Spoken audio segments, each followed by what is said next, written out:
तरः शुभं जावानो विदते सुजग्मयः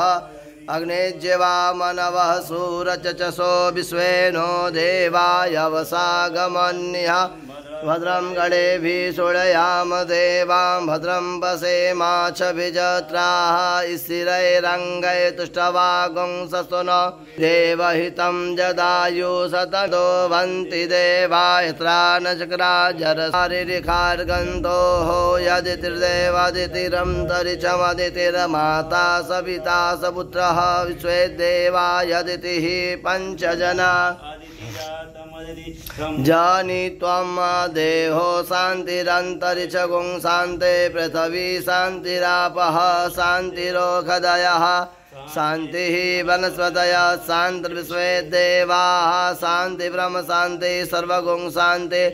शान्तिरेव शान्तिः सामा शान्तिरेधि यतो यतः समीहसे ततो नो यभयन् करो सन्नः कुरु प्रजाभ्यो भयन्नः पशुभ्यः विश्वानि देव सविदुरितानि परासुव जतभद्रं तनयासुव